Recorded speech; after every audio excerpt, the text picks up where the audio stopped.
The distress signal had been broadcasting for 72 hours before the Galactic Council even noticed it. The Valkyrie, a peaceful species of crystalline beings from the Andromeda sector, were under siege by the Kreth swarm, a hive mind of biomechanical horrors that consumed entire civilizations.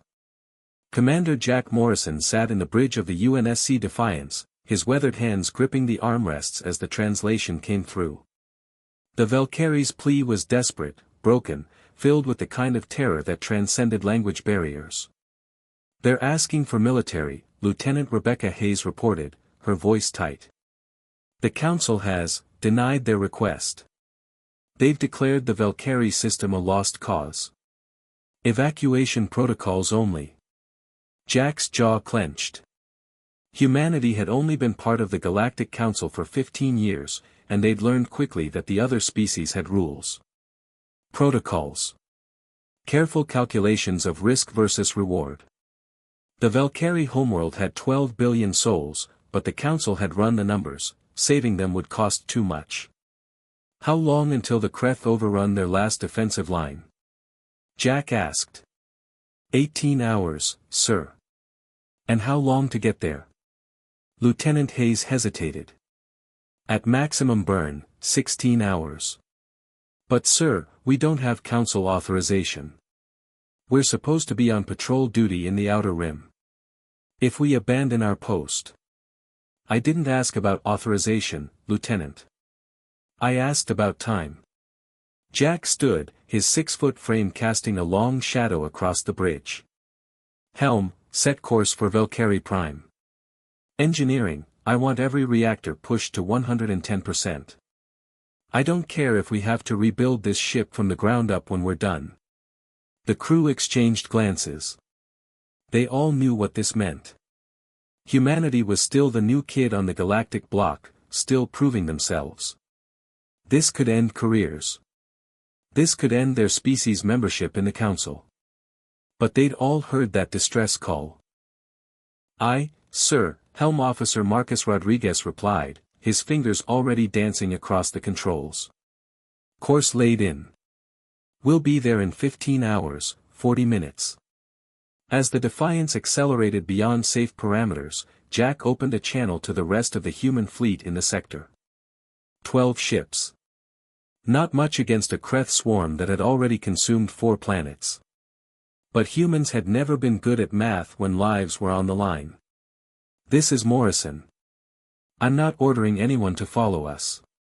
But the Valkyrie are dying, and I'll be damned if we sit back and watch. Anyone who wants to join us, form up. Anyone who doesn't, no judgment." The response was immediate. All 12 ships changed course. 15 hours and 37 minutes later, the human fleet dropped out of FTL into hell itself. The Valkyrie homeworld was surrounded by a seething mass of Kreth ships, organic monstrosities that looked like someone had crossed a squid with a nightmare and given it armor plating. The Valkyrie's once beautiful crystal cities were burning, their defensive satellites reduced to floating debris. "Jesus Christ," whispered Hayes. "Tactical, give me firing solutions on their command vessels," Jack ordered, his voice steady despite the adrenaline flooding his system. "Communications, broadcast on all frequencies, Valkyrie and Kreth. Tell them the cavalry has arrived." What happened next would be studied in military academies across the galaxy for generations. The Kreth had never fought humans before. They'd consumed species with plasma weapons, with graviton beams, with exotic matter bombs. But they'd never faced railguns, stupid, primitive, chemical propellant weapons that any civilized species had abandoned millennia ago. They'd also never faced a species crazy enough to ram their ships into Kreth carriers while the crew evacuated to escape pods at the last second. The Defiance led the charge, her railguns tearing through Kreth bioarmor like paper. The other human ships followed, using tactics that made the watching Valkyrie think these newcomers were insane. They flew too close, moved too fast, took risks that violated every principle of modern warfare. Captain Jennifer Walsh of the Prometheus actually laughed as she ordered her ship into a suicide dive that ended with her and her crew in escape pods and a Kreth dreadnought torn in half by a reactor detonation. But it was working. The Kreth swarm, accustomed to fighting calculated, cautious enemies, didn't know how to handle an opponent that fought with their hearts instead of their algorithms. Every time the swarm adapted to a human tactic, the humans changed tactics. They were unpredictable, irrational, terrifying. 6 hours into the battle, with half the human fleet reduced to escape pods and debris, the tide turned.